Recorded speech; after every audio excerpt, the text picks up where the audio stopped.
Creation myth. Part 2. Egypt's creation myths varied by city. A prominent version comes from Heliopolis. Initially, only the dark, endless waters of chaos, none, existed.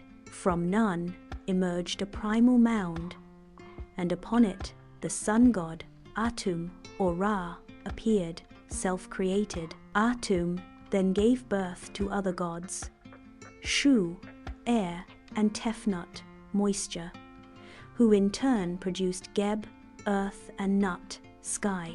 Shu split Geb and Nut, creating the world. Another Egyptian creation account from Memphis emphasizes Ptah, the craftsman god, who conceives the world in his heart and brings it into being through speaking the divine words.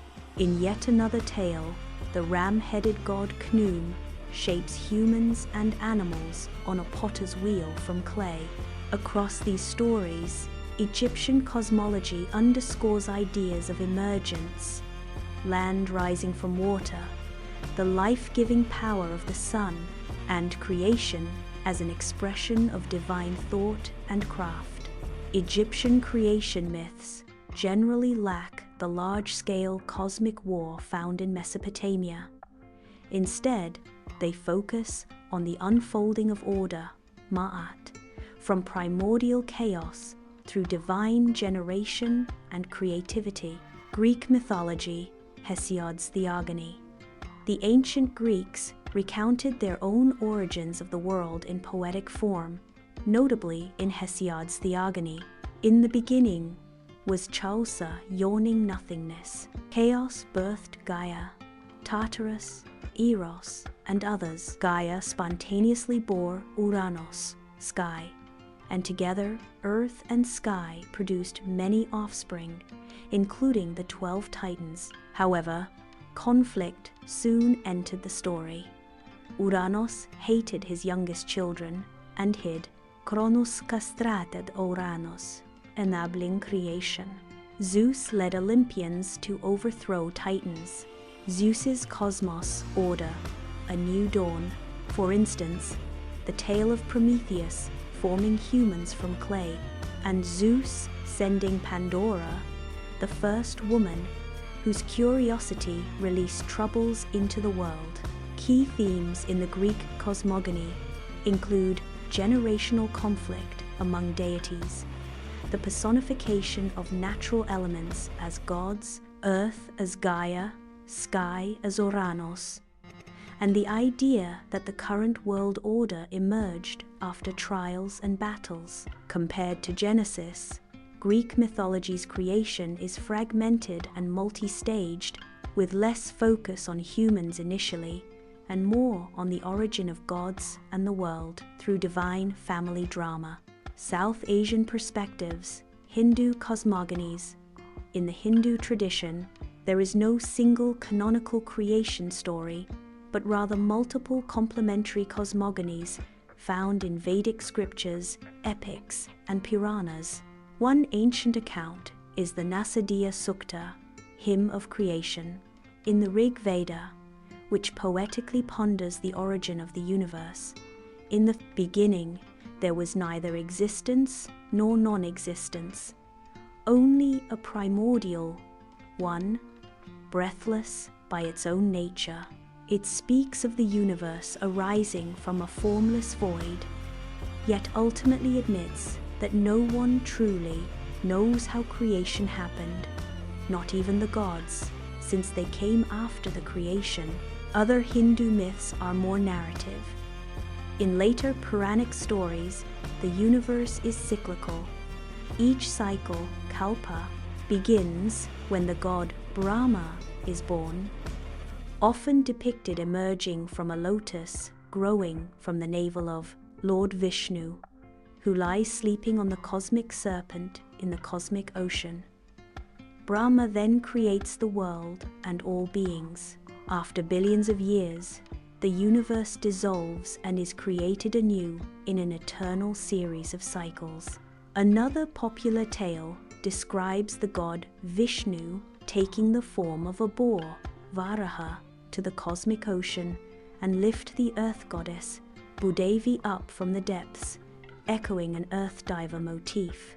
Hindu cosmology, therefore, embraces both linear and cyclical concepts of time and creation, and it often emphasizes that creation is an ongoing, repeating process. The diversity of Hindu creation accounts, from philosophical abstraction to vivid myth, reflects the religion's expansive approach to truth, accommodating paradox and multiple perspectives on how the universe came to be. East Asian myths, China and beyond. East Asia offers its own unique creation themes. In Chinese mythology, a well-known story is that of Pangu. At first, the universe was contained in a dark, chaotic egg. Within it coalesced Pangu, a giant primordial being. Pangu split the egg, sky and earth formed. Pangu's fall birthed new lands. He was a god. Breath, wind, thunder, sun, moon, rivers, and even fleas became human. This Chinese myth combines the cosmic egg motif with a dismembered giant motif, emphasizing the idea of the world as the body of a great cosmic being. Other East Asian traditions include Japan's creation myth, where the godly couple Izanagi and Izanami stir the primordial sea with a jeweled spear to create the Japanese islands and beget various deities, kami. Unlike many Western myths, the Japanese story centers on the origin of a specific land and its divine rulers, rather than the creation of the entire world. Overall, East Asian creation stories often highlight themes of duality and balance, yin and yang, female and male principles, and the emergence of order from an undifferentiated chaos. Indigenous and other world traditions creation accounts from indigenous peoples around the world are immensely varied but no less significant. Many Native American peoples, for example, have rich origin stories. The Navajo, Diné, describe a series of worlds from which the people emerged, climbing up from an underworld to our present world with the help of sacred beings. The Iroquois tell of sky women who fell from the heavens and, with the aid of animal helpers, formed the earth on a great turtle's back.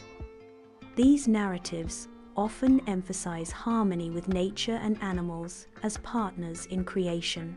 In Mesoamerican myth, the Quiché Maya sacred book Popol Vuh recounts multiple attempts by the gods to fashion humanity first out of mud, then wood, and finally white and yellow corn, which becomes the successful medium.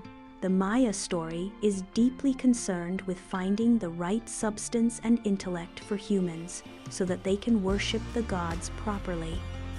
It highlights the trial and error nature of creation and the notion that human beings have a duty to honor their creators. African peoples also possess a vast array of creation tales.